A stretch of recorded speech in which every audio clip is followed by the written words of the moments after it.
तो आज हम जो है आगे जाएंगे 16, 17, 18, 1.16, 17, 18। अनंत विजयम राजा कुंती पुत्रो युधिष्ठिरः नकुल सहदेवस्य सुघोषमणिपुष्पकौ काशस्य परमेश्वासः शिखण्डी च महारथः धृष्टद्युम्नो विराटश्च सात्यकिश्चापराजितः द्रुपदो द्रौपदेयाश्च सर्वशः पृथ्वीपते सौभद्रश्च महाभावो शंखदद्मो पृथक पृथक। हे राजन, कुंती पुत्र राजा युधिष्ठिर ने अपना अनंत विजय नामक शंख बजाया तथा नकुल और सहदेव ने सुघोष एवं मणिपुष्पक नामक शंख बजाए। महान धनुर्धर काशीराज, परम योद्धा शिखंडी, दुष्टद्युम्न, विराट, अजय सात्यकी, द्रौपदी के पुत्र तथा सुभद्रा के महाभाव पुत्र आदि सबों ने अपने अपने शंख बजाए। तो टोटल कितने जो योद्धा है यहाँ पर जिन्होंने शंख बजाए, गिनिए फटाफट, आपके सामने है। कितने योद्धाओं ने शंख बजाए? ट्रांसलेशन क्या अनुवाद में भी दिया है, कितने हैं? अनुवाद में पता चलेगा, इसमें कुछ पता नहीं चलेगा, अनुवाद में आपको पता चलेगा, अनुवाद में दिया है। तो टोटल 15 जो है वो योद्धा है। आगे जाके हम आपको एक एक बताएंगे, ठीक है। तो हम देखते हैं इन श्लोकों में जो है समस्त पांडवों की सेना के 15 योद्धा के नाम बतलाए। आप बोले दिख तो नहीं रहे, हाँ, लेकिन कुछ कुछ एक शब्द में 5-5 नाम आए हैं। जो द्रौपदी है, द्रुपदो द्रौपदेयश्च, द्रुपद भी नाम आया है और द्रौपदेश्य भी नाम आया है। तो द्रौपदी के कितने पुत्र थे? 5 हो गए, 5 उधर, है ना। तो जो है हम आगे चर्चा करेंगे। सौभद्रश्य महाभाव, तो सुभद्रा के पति कौन थे? अर्जुन थे। तो उनका बेटा अभिमन्यु, हालांकि नाम नहीं है अभिमन्यु यहाँ पर, है कि नहीं। तो ऐसे जो है, जैसे कई बार हम देखते हैं ना अर्जुन को कौन्तेय बोला जाता है ना, तो कुंती पुत्र, तो ऐसे तो डायरेक्टली नहीं होता है। इवन कृष्ण को नंदन नंदन बोलते हैं, यशोदा नंदन बोलते हैं, तो देवकी नंदन बोलते हैं। तो उसके कारण जो है नाम उनका अलग होता है, हालांकि व्यक्ति वही है।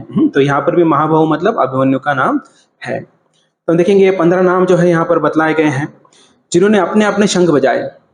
हालांकि शंख बजाने के भी ये सब जो प्रोसेस चल रही है यहाँ पर, तो उसमें ये 15 लोगों ने शंख बजाए और सभी के सभी जो है उत्साह से बजा रहे थे।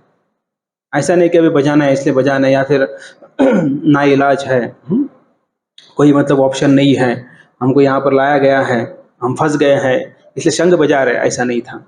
और ये उत्साह से बजा रहे थे और साथ में जितने भी लोग थे वो एक दूसरे को चीयर अप कर रहे थे। टीम स्पिरिट था इनके अंदर, जो पांडव लोग थे उनके अंदर टीम स्पिरिट था और उत्साह एक के अंदर नहीं। तो हालांकि यहाँ पर उत्साह पूर्वक शंख ध्वनि बजाना, कई बार कभी कभी ऐसा होता है कि हम देखते हैं कि ना शंख जोर से बजाते हैं, कई स्लो बजाते हैं, उसके ऊपर पता चलता है कि मूड कैसा है ना। कई बार अगर देखेंगे आप पुजारी शंख बजा रहे हैं एकदम जोरदार, तो इसका मतलब उनका मूड अच्छा है। एकदम स्लो बजा रहे हैं तो मतलब थोड़ा सा मूड अच्छा नहीं। घर में भी कभी कभी हम कुछ कार्य करते हैं उत्साह से करते, कभी नहीं करते हैं। कार्य करना होता है, ऐसा नहीं कि नहीं करना होता है, लेकिन जो है कभी कभी उत्साह होता है, कभी नहीं होता है। तो वैसे यहाँ पर उत्साह से सभी जो योद्धा हैं वो शंख बजा रहे हैं। क्योंकि उनके नेता कौन थे पांडवों के? कृष्ण और अर्जुन, ये दोनों उनके नेता थे, इसलिए उत्साह और ज्यादा बढ़ रहा था। जनरली हम देखते हैं ना, जब कोई नेता आते हैं या लीडर आते हैं तो उनके कारण जो है बाकी कार्यकर्ताओं में उत्साह बढ़ जाता है। जैसे महाराज आते हैं तो उनके शिष्यों में उत्साह बढ़ जाता है और सभी जो भक्त हैं उत्साह से जो है कार्यक्रम में सहभाग लेते हैं। तो वैसे यहाँ पर जो है कृष्ण और अर्जुन ये सभी पांडवों के नेता थे और उसके कारण जो है सभी में उत्साह निर्माण हो गया था। और क्षत्रिय जो होते हैं उनके लिए धर्म युद्ध जो है वो उत्साहपूर्ण होता है। जैसे कोई स्पोर्ट्समैन होता है, खिलाड़ू होता है, जैसे उसके मैचेस लगते तो उत्साह उसके अंदर आ जाता है, क्योंकि उसके पहले उसने क्या किया होता है, प्रैक्टिस किया होता है। वैसे जो क्षत्रिय होते हैं जब युद्ध होता है तब वो उत्साह से जाते हैं। क्यों? क्योंकि इतना दिनों तक जो उन्होंने प्रैक्टिस किया है, अभी उसका प्रैक्टिकल जो है या प्रेजेंटेशन देने के लिए अभी मौका मिला है उन्हें। इसके पहले हमने देखा था कि कैसे संजय जो है भीष्मदेव के शंख के बारे में बताते हैं ना, लास्ट में हमने देखा था। तो वैसे इसमें जो है हम देखते हैं कि संजय ने जो है भीष्मदेव के अतिरिक्त अन्य किसी भी योद्धा का नाम नहीं लिया था वहां पर, है ना। शंख सिर्फ संजय बोल रहे भीष्म ने शंख बजाया, लेकिन यहाँ पर कितने सारे योद्धाओं को बता रहे हैं, 15 योद्धाओं का नाम बता रहे हैं। और उसके पहले 3 योद्धाओं का बताया था, इनका कृष्ण, अर्जुन और भीम। देखा, तो मतलब पांडवों के नाम ज्यादा ले रहे हैं और कौरवों के नाम कम ले रहे हैं। इसके पीछे भी कारण है। क्या कारण है? अगर बाकियों का अगर बताएंगे कौरवों का तो धृतराष्ट्र नाराज हो जाएगा, क्योंकि बाकी लोग उत्साह से नहीं बजा रहे थे, अटके हुए थे वो लोग। दुर्योधन ने उन्हें छल से उनको अपने साइड में कर लिया था। और लोगों को तभी, कुछ लोगों को पता चल गया था कि जहां पर कृष्ण है वहां पर हम विजय कैसे प्राप्त कर सकते हैं। जैसे भीष्मदेव, द्रोणाचार्य, कृपाचार्य को तो पता ही था, लेकिन कोई ऑप्शन नहीं था, क्योंकि ऑलरेडी कमिटमेंट दे चुके थे।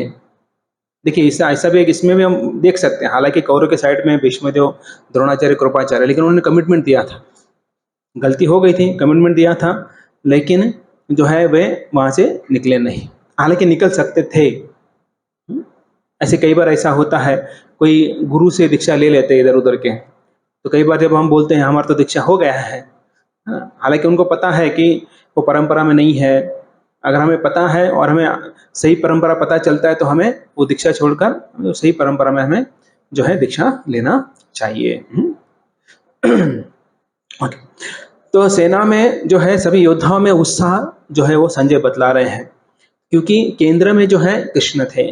तो हमेशा हमारे जीवन में भी अगर हम देखेंगे, अगर हमारे घर में हो या हमारे जीवन के सेंटर अगर कृष्ण है, तो हमारे परिवार में हमारे अंदर उत्साह बहुत ज्यादा रहेगा। क्यों? क्योंकि हमें पता है कि हमें किसी को प्रसन्न करना है, उसके लिए हमें कार्य करना है। लेकिन जो इंद्रतुप्ति करने लगता है तो उसको सिर्फ अपना ही पड़ा रहता है या अपना ही विचार करता है, किसी और का विचार नहीं करता है। तो ये बहुत महत्वपूर्ण। देखिए अभी जो माता पिता होते हैं, वो फॉर्नल पिताजी हैं या माता जी, दोनों में से कोई जॉब करता है या दोनों जॉब करते हैं, तो खुद के लिए कितना लगता है? खुद के लिए कितना लगता है? थोड़ा ही लगता है। फिर तो पिताजी या फिर माता जी जो है एक छोटा टिफिन लेके जाते हैं, दिन भर काम करते हैं, ठीक है ना। तो जितना काम करते हैं तो उसके लिए सिर्फ इतना सा, उतना ही गोल होता है कि दूसरा कुछ गोल होता है उनका? हाँ, बच्चों की पढ़ाई करना है, बच्चों को अच्छा संस्कार देना है। संस्कार पता नहीं, लेकिन उनको तथाकथित, है ना, एजुकेशन देना है, एजुकेटेड बनाना है ना।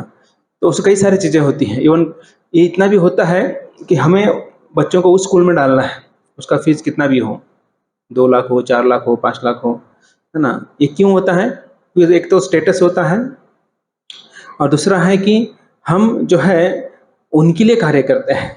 माता पिता बच्चों के लिए सोचते हैं, खुद के लिए नहीं सोचते हैं। तो इसलिए वो खुद दुख में रहते हैं, लेकिन बच्चों को क्या करते हैं? सुख देने का प्रयास करते हैं। हालांकि सुख नहीं दे सकते हैं, और जो दुख भोग रहे हैं उसका भी सोल्यूशन जो खुद ही है, या रीजन, सॉरी, जो कारण जो है दुख जो हमारे जीवन में आता है, तो हम खुद ही हैं, ना कि दूसरे। क्योंकि हम भगवान को सेंटर रखना भूल गए। हम किसको सेंटर रख रहे हैं? में भी बच्चे हो सकते हैं, माता पिता हो सकते हैं। कई लोग बोलते हैं हम माता पिता के लिए कुछ करना चाहते हैं, कई बोलते हैं हम बच्चों के लिए कुछ करना चाहते हैं। क्योंकि केंद्र जो है बच्चे या फिर माता पिता है, तो तब दुख ज्यादा आता है। क्यों आता है? नहीं करना चाहिए माता पिता के लिए, नहीं करना चाहिए बच्चों के लिए, करना चाहिए, तो फिर दुख आता है। तब क्या समझेंगे उसको? हम्म? हम्म? मतलब हमारा डिजायर फुलफिल नहीं होता है कि उनका डिजायर फुलफिल नहीं होता है? हमारा क्वेश्चन ऐसा है कि फिर भी डिससेटिस्फैक्शन या असंतुष्ट क्यों रहते हैं? इतना कुछ करते फिर भी असंतुष्ट रहते हैं, इसका कारण क्योंकि हम भौतिक चीजें भौतिक लोगों के लिए कर रहे हैं, करेक्ट।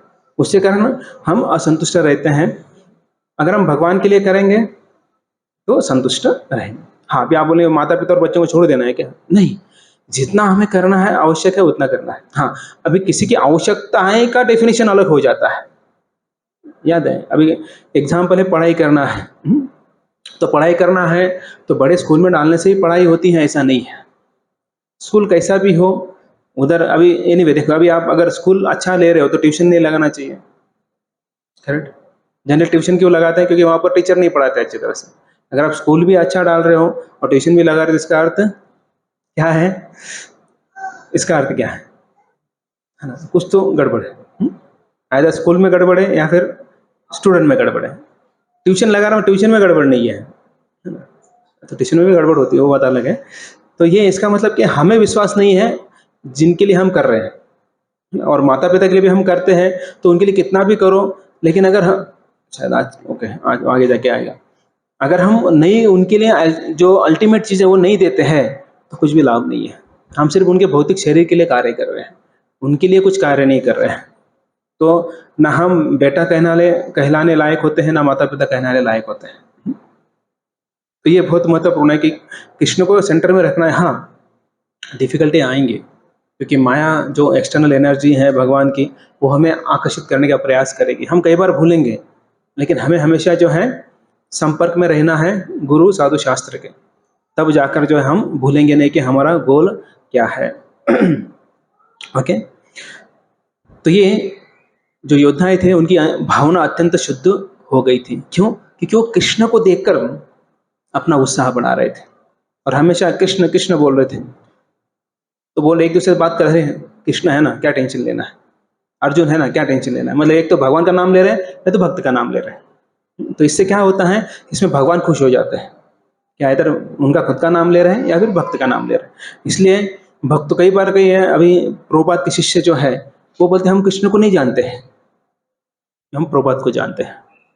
और प्रभुपाद के प्रति अगर वो लॉयल रहे फिर भी भगवान उन्हें एक्सेप्ट करेंगे। क्यों? क्योंकि प्रभुपाद जो है वे भगवान के बहुत ही प्रिय है।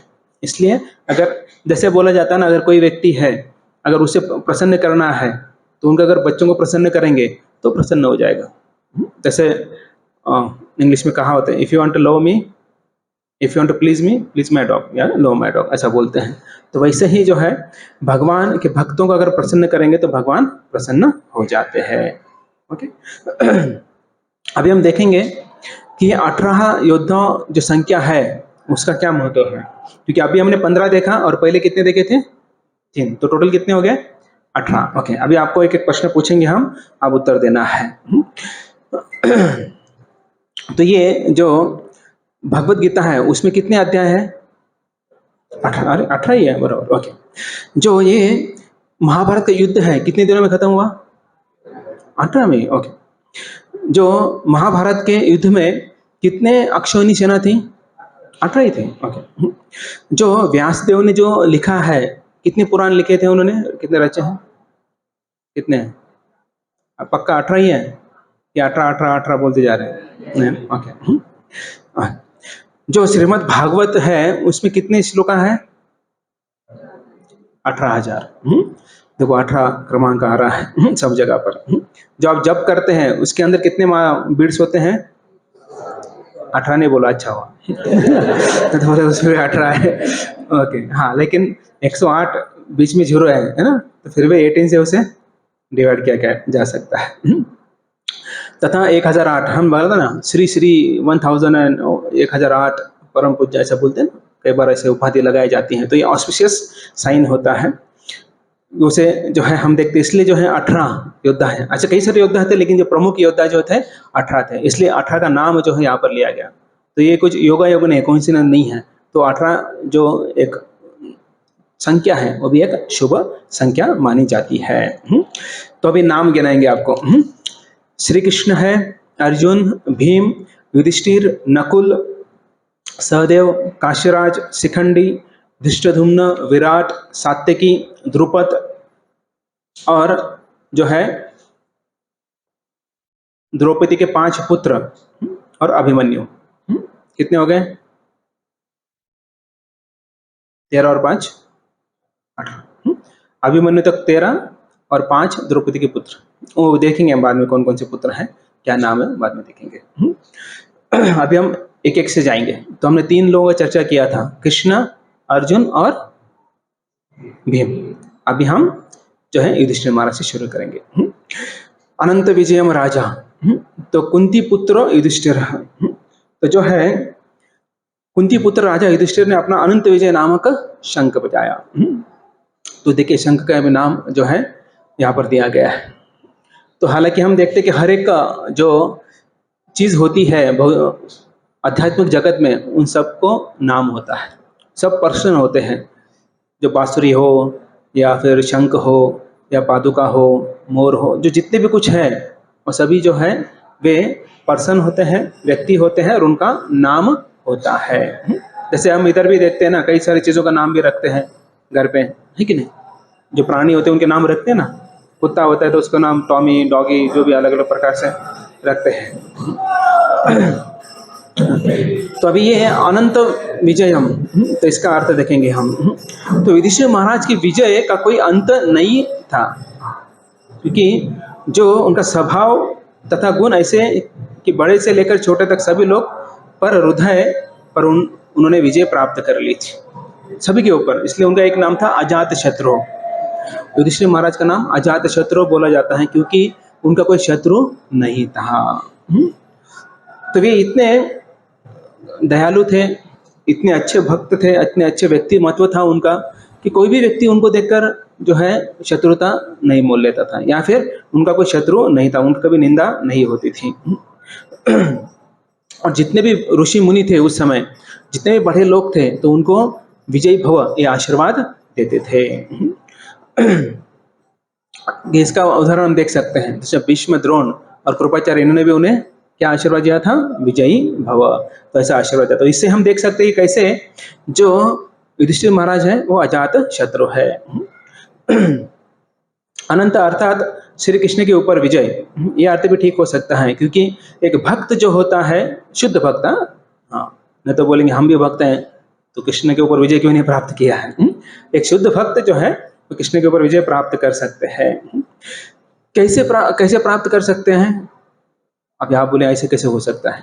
तो जनरली जब वो शुद्ध भक्त होता है, उनके अंदर जो गुण होते हैं, सद्गुण होते हैं, उसे देखकर कृष्ण प्रसन्न हो जाते हैं, और प्रसन्न होकर फिर वे जो है बोलते कि आई एम सोल्ड आउट। तो इसलिए भगवान जो है भक्तों के अधीन होते हैं।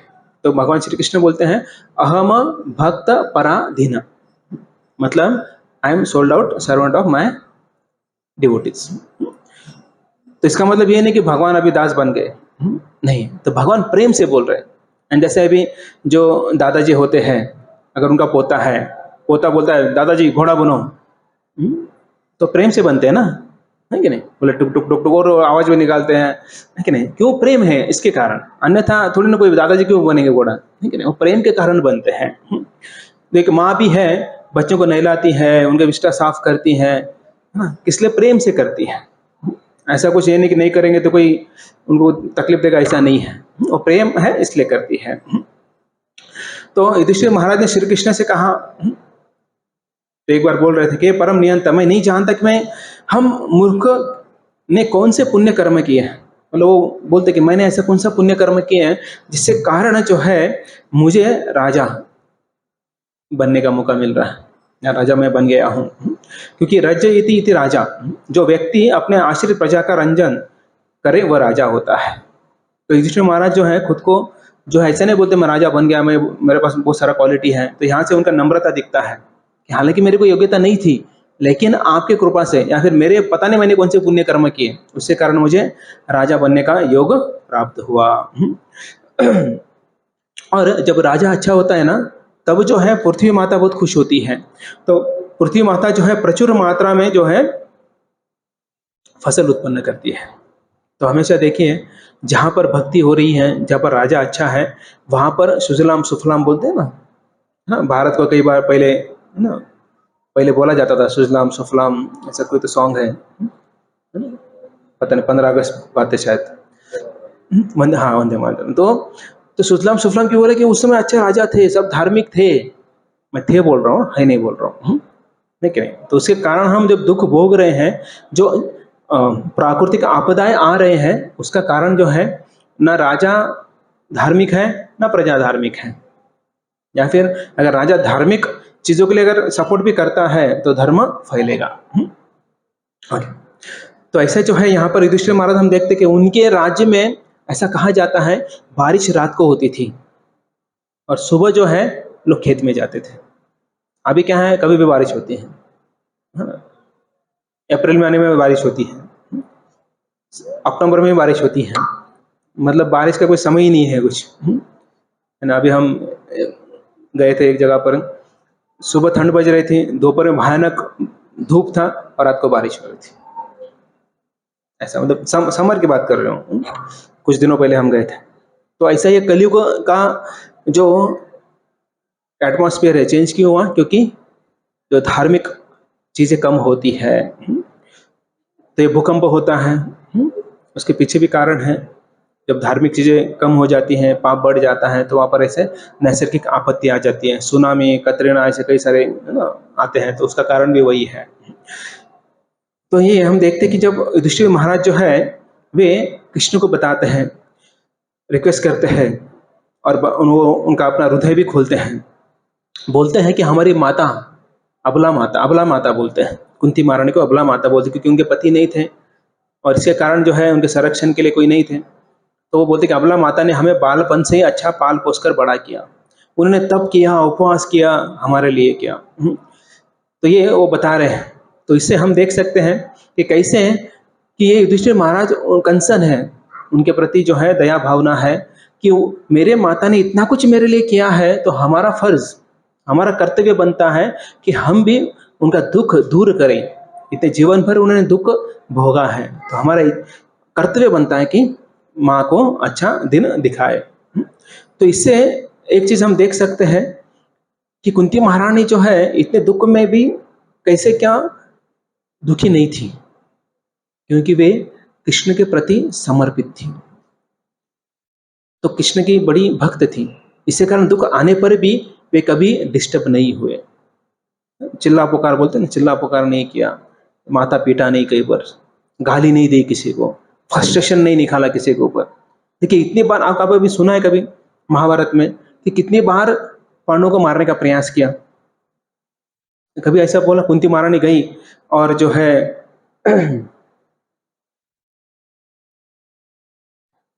पता है आपको, जब शाप देते क्या करते हैं?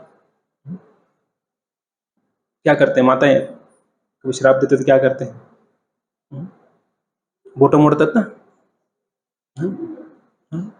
रेखा माता जी बरोबर, बोटो मोड़ून श्राप देतात की नाही? हाँ, तो ऐसा ऐसा कभी कुंती महारानी नहीं किया। माताओं का स्टाइल है वो श्राप देने का, तो कई बाकी लोगों का अलग होता है। तो वो ऐसा कभी नहीं किया। कभी सुना है आपने कुंती महारानी ने ऐसा कभी नहीं किया? तो देखिए इससे हम देख सकते हैं कैसे कुंती महारानी जो है अपने बच्चों को अच्छी परवरिश दी। क्यों दी? क्योंकि वो भगवान की भक्त थी। क्योंकि जब भगवान की भक्ति करते तो उनके सद्गुण हमारे अंदर आ जाते हैं, जो अनमैनिफेस्टेड तो मैनिफेस्ट हो जाते हैं, और हम जो है बच्चों को भी अच्छा सिखाते हैं। और कुंती महारानी हमेशा उनको सिखाए कि कृष्ण को शरण जाए, कृष्ण के प्रति समर्पण दिखाए। आजकल ऐसा नहीं होता है, बराबर ऐसा होता है माताएं क्या करते हैं, भौतिक चीजों में ज्यादा उनको एंगेज करने का प्रयास करते हैं। और कब, लेकिन अब अभी आप बोलेंगे बच्चे सुनते नहीं हैं, लेकिन कब सुनते नहीं? जब बड़े होते तब सुनते नहीं, लेकिन जब बचपन से ही वो तो सुनते हैं। ऐसा नहीं कि नहीं सुनते हैं, हम उनको आदत लगाएंगे, लेके आएंगे, और उनको हम, अभी ऐसा कभी बोला नहीं है किसी ने, कृष्ण भी नहीं बोला है, अर्जुन को भी नहीं बोला था कि आप जो है जो आपका कर्तव्य है वो पालन ना करो। इवन अभिमन्यु को किसने ट्रेन किया था? अभिमन्यु तो मामा के पास ही था, कृष्ण ने ट्रेन किया सब कुछ। क्योंकि इधर कभी हमने सुना नहीं कि वो कभी हस्तिनापुर में थे। जब युद्ध का समय आया तो वो उधर से इधर आ गया। जब वनवास, वनवास में सुभद्रा नहीं थी साथ में, द्रौपदी थी। तो इसका मतलब क्या है कि अभिमन्यु जो है वो कृष्ण के पास, मुझे मामा के पास थे, और वहां पर ट्रेनिंग ली थी उन्होंने। तो उसका मतलब ऐसा नहीं बोला कि बाबा तुम माला लेके बैठो, वो तो करना ही है, लेकिन उनके साथ साथ तुम्हें जो कर्तव्य है वो भी पार करना है। इसलिए माताओं का बहुत बड़ा कर्तव्य होता है कि जो अपने बच्चों को अच्छा संस्कार दें। नकुल। नकुल जो है वो सुघोष नामक शंख का ध्वनि कर रहा था। तो सुंदर, सु का अर्थ सुंदर या सुरीला, घोष का अर्थ आवाज। जिस शंख का आवाज बहुत सुरीला होता है। देखिए कई कई शंख आपने देखा होगा, बस तो कई सारे शंख सुने होंगे आपने आज तक। कोई आवाज ठीक से नहीं आता है, कोई एकदम बहुत बढ़िया आवाज आता है। जब शंख लेने जाते हैं तो बजा कर देखते हैं ना, सुरीला आवाज है कि नहीं। तो वैसे ये सुघोष नामक जो है वो अच्छा सुंदर आवाज निकलता था। और नकुल जो है खुद अत्यंत सुंदर थे दिखने में, और उनके नेत्र जो है लाल रहते थे हमेशा, और कंधे उनके सिंह के समान, अच्छा बड़े बड़े कंधे होते थे उनके। तो इसलिए उनका शरीर जो है वर्ण शाम का था, और भरी हुई जवानी जो है उनके अंदर थी। तो जब अज्ञातवास चल रहा था तब नकुल जो है वो अश्वपाल बनकर जो है वो कहाँ गया था, विराट राजे के पास। तो उसका नाम ग्रंथिक, ग्रंथिक नाम था। तो वहां पर वो जो है घोड़ों को तथा सारथियों को ट्रेनिंग दे रहा था। सहदेव, सहदेव जो नकुल के बाद संजय ने सहदेव का नाम लिया, तो मणि पुष्पक नामक शंख जो है वो बजाए थे। तो पुष्प के समान सुंदर, मणि से बने हुए पुष्प के समान सुंदर शंख को बजाया था। तो इन्हें सब लोग पंडित कहते थे। अब उन्हें पंडित क्यों कहते हैं? जो शास्त्रों का ज्ञान होता है उसे उसे पंडित कहते हैं। क्योंकि जो है जब एक बार शिशुपाल ने श्री कृष्ण की पूजा का विरोध किया था, तब जो है ये सहदेव थे जिनने शिशुपाल को विरोध किया था। और सहदेव जाकर जो है जमीन पर लात पटकी थी और उनको बोला था मैं देख लूंगा तुम्हें। तो ऐसा कोई नहीं किया था, सिर्फ एक ही जो थे उन्होंने ऐसा किया था। और अज्ञातवास में जो है इन्होंने गोप का वेश धारण किया था और बोले कि मैं एक वैश्य हूँ और मैं जो गाय है उनका ख्याल रख सकता हूँ। तो इसलिए उन्हें तब तंतिपाल कहा जाता था। काशीराज, तो काशीराज भी जो है वे पांडव के साथ में थे। और काशीराजस्य, तो एक परमेश्वास, ऐसा जो शब्द आता है परमेश्वास, तो परमेश्वास का अर्थ है परम ईशु आस। ऐसा अगर उसको डिवाइड किया जाए तो परम का अर्थ है महान, ईशु का अर्थ है बाण, तथा आस का अर्थ है आसन। तो इसका अर्थ क्या हुआ, बाण, इसमें परम शब्द जोड़ दिया जाए तो परम श्वेश शब्द बनता है। तो इसका अर्थ है बड़ा धनुष्य। तो काशीराज जो है हमेशा अपने पास बड़ा धनुष्य रखते थे। तो ऐसे अत्यंत बलवान ये वे थे, और ये धनुष्य कला में बहुत ही निपुण थे। शिखंडी, शिखंडी तो सबको पता ही है। ओके, काशीराज का मूर्ति भीष्मदेव ने किया था। तो शिखंडी आपको सबको पता है, शिखंडी कौन थे? अरे बहुत फेमस,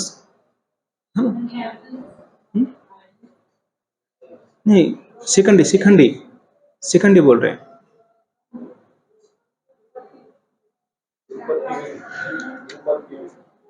यस, बेटा बेटी, हाँ बेटा बेटी कुछ भी बोल सकते हैं, दोनों चलेगा। तो ये जो है अत्यंत पराक्रमी थे, पुरुष में सिंह के समान पराक्रमी थे। और ये पिछले जन्म में अंबा, अंबा थी ना, भीष्मदेव ने लाया था, याद है वो स्टोरी बताया था आपको। तो ये जो है फिर अंबा ने बोला था कि आपकी मृत्यु का कारण मैं ही बनूंगी। तो ये जो है इनका जन्म द्रुपद के घर में कन्या के रूप में हुआ था, लेकिन बाद में जो स्तुथा, स्तुनाकर्ण नामक एक गंधर्व यक्ष था, उसकी कृपा से जो है पुरुष बन गया, जेंडर चेंज कर लिया, है ना, जैसे आजकल होता है ना जेंडर चेंज होता है। तो वैसा ये तब से चालू है। आप बोलेंगे उस समय नहीं होता था, लेकिन तभी भी जेंडर चेंज उनका हुआ था। जन्म से स्त्री थी लेकिन बाद में पुरुष बनकर वे आ गई थी। जब भीष्म के सामने आएंगे तो उनको तो पता था कि स्त्री है, इसलिए उन्होंने शस्त्र नहीं उठाए, और तब जो है अर्जुन ने शस्त्र उठाकर भीष्म जी को गिरा दिया। तो धृष्टद्युम्न, तो धृष्टद्युम्न जो है शिखंडी के बड़े भाई थे। इनका जन्म माता के गर्भ से हुआ था, ना सॉरी नहीं हुआ था, बल्कि कहाँ से हुआ था, यज्ञ कुंड से हुआ था। और यज्ञ कुंड में धृष्टद्युम्न के साथ और कौन थे, द्रौपदी थी, करेक्ट। तो द्रौपदी और धृष्टद्युम्न दोनों ही जो है यज्ञ कुंड से जो है वो निर्माण हुए थे। और ये जो है जो पांडव है उनके सेनापति थे, और द्रोणाचार्य के साथ इन्होंने भयंकर युद्ध कर कर जो है उनका सिर काट दिया था, क्योंकि उनका जन्म ही उसके लिए हुआ था कि द्रोणाचार्य को मारने के लिए। तो विराट, विराट राजा, तो विराट राजा किनके ससुर थे, अभिमन्यु के ससुर थे, बराबर। जो उत्तरा नाम की जो कन्या थी उनकी, तो उनके टीचर थे अर्जुन, जो बृहन्नला, अर्जुन का नाम था बृहन्नला। तो उन्होंने जो उनको जो है संगीत सिखाते थे, डांस सिखाते थे। जो विराट राजा थे उनके 3 पुत्र थे। एक तो पता है उत्तर, है ना, आपको पता है जब, ओके। दूसरा शंख, तीसरा श्वेत। इनके 7 जो है वे आए थे युद्ध करने के लिए, और इनका वध जो है द्रोणाचार्य के द्वारा हुआ। अभी सात्यकी, तो सात्यकी जो है ये यदुवंशी वीर थे। जो 7 यदुवंशी वीर अतिरथी जो थे उनमें से एक जो है सात्यकी थे। तो ये इनका नाम आता है अपराजित। अपराजित का अर्थ होता है जो युद्ध में कभी भी पराजित न हो। तो सात्यकी ऐसे थे, वो कभी भी पराजित नहीं हुए थे, तो यहाँ पर भी जीते हैं। तो इनमें धैर्य तथा विशुद्ध ब्रह्मचर्य जैसे सद्गुण सदा विद्यमान रहते थे, और ये हमेशा श्री कृष्ण और अर्जुन के साथ रहते थे, क्योंकि अर्जुन के मित्र थे और कृष्ण जो है उनके आराध्य दैवत थे। तो इसके कारण हमेशा वो उनके साथ रहते थे। और जब भी कुछ संकट आ जाता था, जब एक बार युधिष्ठिर महाराज ने देखा कि अर्जुन संकट में है, क्योंकि कई बार ऐसा होता था कि कई सारे एक साथ योद्धा आते थे और घेर लेते थे, तब जो युधिष्ठिर महाराज जो बोले कि सात्यकी जाओ उन्हें मदद करो, तो सात्यकी बोले मैं हमेशा उनके साथ ही हूँ, और बोले मैं मित्र की रक्षा करना ही मेरा धर्म मानता हूँ। और वे जो है हमेशा प्रसन्न चित्त रहते थे। ऐसा नहीं भी टेंशन आ गया, अभी लोग आ गए, बहुत सारे योद्धा आ गए और टेंशन में आ गया, ऐसा बिल्कुल नहीं होता था। और वो बोले आप चिंता मत करो, तुम्हारे भाई मेरे मित्र हैं, और मित्र की रक्षा करना ये मित्र का कर्तव्य होता है। तो ऐसे जो सात्यकी जो है उनको बोल दिए। द्रुपद, द्रुपद के बारे में सबको पता ही है कि द्रुपद कौन थे। द्रौपदी के पिता, और कितने जमाई थे उनको, दामाद कितने थे, 5 दामाद थे। तो एक बेटी थी लेकिन 5 दामाद मिल गए उनको। ठीक है, आजकल भी होता है ऐसा, जिनके 5 शादियां होती हैं, 1 डाइवर्स, 2 डाइवर्स, 3 डाइवर्स, ऐसा होता है, कई सारे लोगों के होते हैं, ऐसे 5 दामाद बोल सकते हैं। ऐसे फॉरेन में होता है, यहाँ पर होता है, इतना नहीं, 5 तो नहीं सुना कभी मैंने भारत में, 2-3 सुना है, 3 तो देखा है हम लोगों ने, बाकी पता नहीं, 4-5 का पता नहीं। तो ये जो है इसमें लंबी कथा है, जो द्रौपद राजा है और द्रोणाचार्य का जो दोस्त थे, लेकिन बाद में दोस्ती उन्होंने तोड़ दी। और उसके बाद फिर हम देखते हैं कि कैसे, हालांकि उनका वध जो है द्रोणाचार्य ने किया। तो ये जो है अभिमन्यु का विवाह हो चुका था, तब उसके बाद जो उन्होंने देखा कि जो दुर्योधन है वो जो इनका हिस्सा है वो नहीं दे रहा है, तो हालांकि ऑब्वियसली ससुर को चिंता होगी ना अपने दामाद की, अभी उनका प्रॉपर्टी मिलना चाहिए, हिस्सा देना चाहिए, नहीं हुआ तो वो आकर बोलने लगे कि भाई आप लोग दे दो, जितना चाहिए उतना ले लो, मतलब जितना उनके हिस्से का उतना दे दो, इतना तो कृष्ण बोले कि उतना भी नहीं चाहिए, 5 गांव दे दो, वो नहीं दे रहे। तो फिर द्रुपद आचार्य ने क्या किया, वो अनुभवी थे, तो उन्होंने देखा ये लोग मान नहीं रहे, ये लोग जो है गधे के प्रति कोमल व्यवहार और गाय के प्रति कठोर व्यवहार कर रहे हैं, क्योंकि ये गायों को लेने के लिए गए थे विराट राजा के पास, तब अर्जुन ने सिंगल हैंडली सबको परास्त किया था, तो द्रौपद को ये सब पता था। तो ऐसे दुर्बुद्धि वाले, दुर्व्यवहार वाले दुर्योधन एंड कंपनी को जो है वो सब बोले कि अभी आपको युद्ध के बिना आप नहीं मानोगे। और वहाँ पर एक अच्छा चीज़ उन्होंने बताया द्रौपद ने, कि जब कोई अच्छा राजा होता है और उनको जो पहला निमंत्रण देता है तो स्वीकार लेते हैं, तो इसलिए वे बोले तैयारी में लग जाओ, जो राजा है उनको जाकर आप अपने साइड में कर लो। तो ऐसा जो है वो कर जो है सब अपने पुत्रों के साथ वे जो है पांडवों के साथ आ गए, तो उनका अंत में द्रोणाचार्य ने वध कर दिया।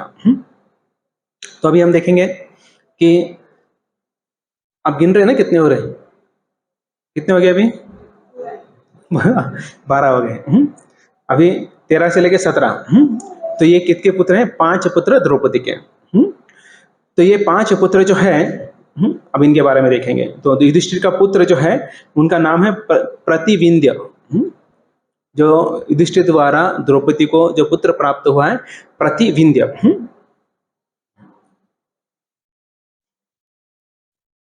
तो प्रतिविंध्य इसका अर्थ क्या है, जो विंध्याचल पर्वत है, जैसे उसके ऊपर कुछ प्रहार होता है और प्रहार होने के बाद भी वो अचल होता है, तो ऐसे ही प्रतिविंध्य था, जब कोई शत्रु इनके ऊपर प्रहार करता था तो ये विचलित नहीं होते थे। तो भीमसेन का पुत्र जो है सुत सोम, तो ये जो है भीमसेन ने 1000 सोम याग करने के पश्चात द्रौपदी ने उनसे सोम और सूर्य के समान तेजस्वी महान धनुर्धर पुत्र को उत्पन्न किया, इसलिए उसका नाम था सुत सोम। तो किसके समान? सोम और सूर्य के समान तेजस्वी। और ये तलवार ओके चलाने में बहुत एक्सपर्ट थे।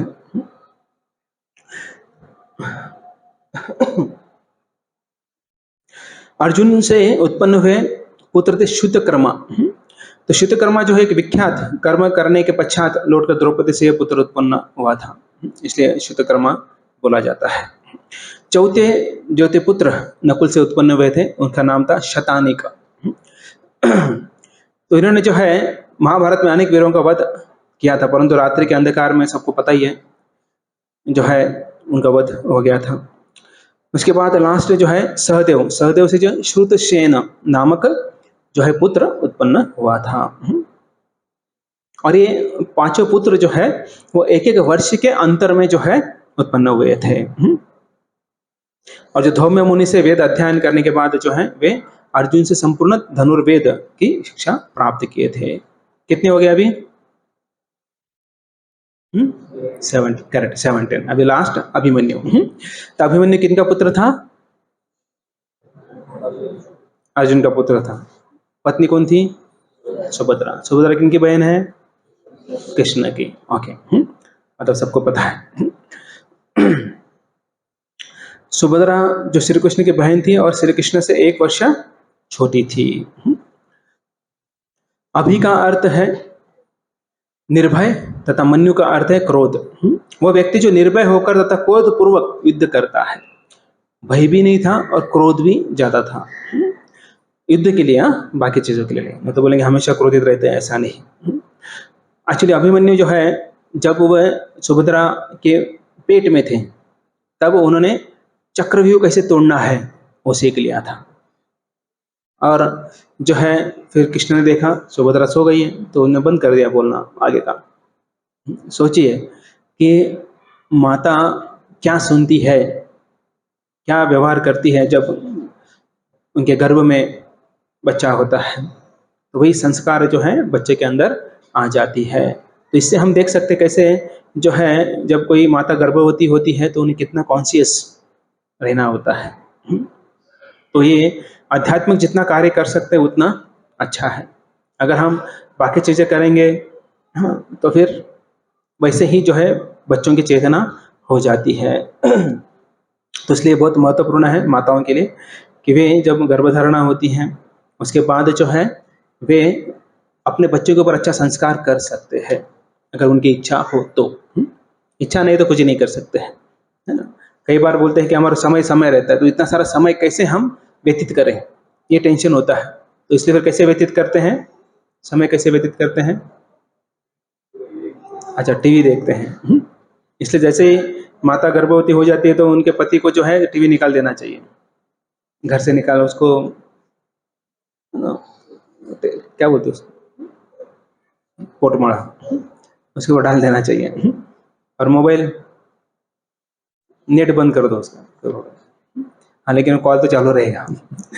ओके, तो जितना आध्यात्मिक दे सकते हो उतना दीजिए, क्योंकि बाद में संस्कार करना बहुत डिफिकल्ट हो जाता है ना। बच्चों को बताते बताते घर में देते, स्कूल जाके बिगड़ जाते हैं वापस।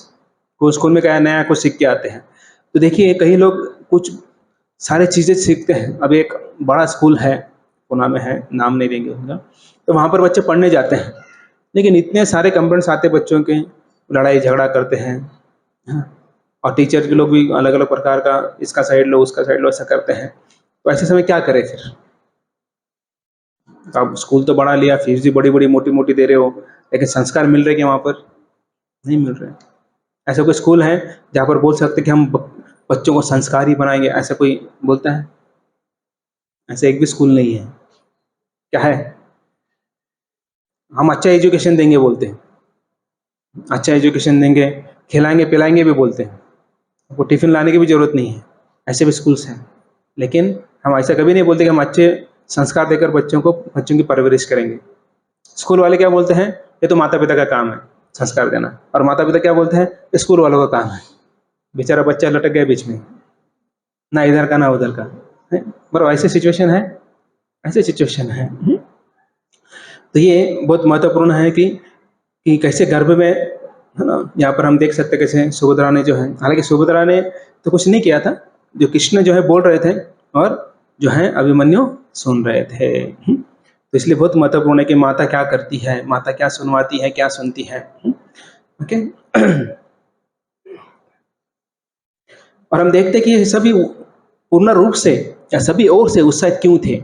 सर्वशः, सर्वशः का दो अर्थ होते हैं, पूर्ण रूप से या फिर सभी ओर से।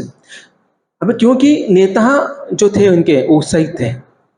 अब उसका एग्जाम्पल अगर हम लिया जाए, जैसे ट्रेन होती है ना, ट्रेन के सामने इंजन होता है, तो इंजन चलती है तो पीछे पीछे क्या चलता है, डब्बे भी चलते हैं, है ना, क्योंकि इंजन में शक्ति है, ठीक है। डब्बों में अलग कर दिया, इंजन को अलग किया तो डब्बों का कुछ नो यूज, लेकिन उसको इंजन जोड़ दिया तो इसके कारण सभी डब्बे मूव हो रहे। तो वैसे ही यहाँ पर कृष्ण यहाँ पर जुड़ गए हैं, यहाँ पर कृष्ण जुड़ गए हैं, उनका उत्साह देखकर बाकी में उत्साह आ रहा है, क्योंकि स्रोत, सोर्स क्या है, कृष्ण है जो एनर्जी देने का सोर्स। वैसे इंजन सोर्स है एनर्जी का, और वो जो डब्बे होते हैं वो उनका आगे लेके जाती है। तो वैसे यहाँ पर सभी ओर से मतलब जो उत्साह का वातावरण है वो सिर्फ कृष्ण और अर्जुन के कारण है।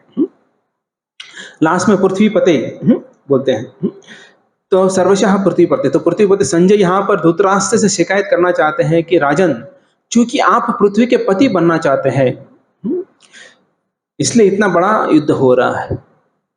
धृतराष्ट्र की इच्छा थी कि मैं चक्रवर्ती सम्राट बनूं, उसके कारण ये बड़ा युद्ध हो रहा है। उसका दुष्परिणाम जो है वो क्या हो रहा है, संपूर्ण कुरुवंश का संहार होने वाला है। तो ऐसे याकूब इनको बोल देता है।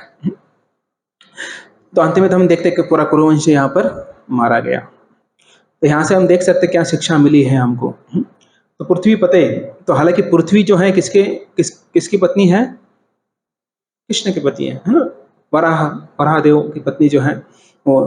तो अगर पत्नी भगवान की है तो हम कैसे बोल सकते कि हम उसे ले लेंगे, है ना। यहाँ पर धृतराष्ट्र का क्या इच्छा था, चक्रवर्ती सम्राट, मतलब पृथ्वी का सम्राट बनने का इच्छा था, लेकिन वो तो किसी और की पत्नी है और भगवान की पत्नी है, तो हम उसे कैसे ले सकते हैं।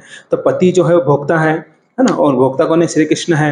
अगर श्री कृष्ण भोक्ता है तो हम कैसे भोक्ता बन सकते हैं। तो वैसे हम लोग जो 1 घंटा 2 घंटा लेते हैं, थोड़ा एक फ्लैट ले लेते हैं, बोलते हैं हम ये हमारा फ्लैट है, इसके मालिक हम है। लेकिन हालांकि वो तो छोड़ के जाना है कि नहीं, वो फ्लैट तो उधर ही रहेगा, छोड़ के कौन जाते हैं, हम जाते हैं, है ना। कई सारे लोग ऐसा होता है कि पूरा मेहनत करते हैं, EMI भरते हैं, जैसे पोजीशन आने का टाइम होता है मर जाता है, पोजीशन के लिए भी नहीं जाते हैं। हाँ, कई भाग्यवान होते हैं जो सब कुछ, है ना, पोजीशन के बाद जाते हैं, अलग बात है, लेकिन छोड़ना तो है सबको। ऐसा है क्या कि नहीं, पहले घर जाएगा तब मैं जाऊंगा। हाँ, हो सकता है बाढ़ आ गया तो उसमें हो सकता है, लेकिन ऐसा तो नहीं हो सकता है, ठीक है। तो भक्तिनाथ ठाकुर बोलते हैं कि मानस देह गय जो किछु मोर, अर्पिलु तुया पदे नंद किशोर।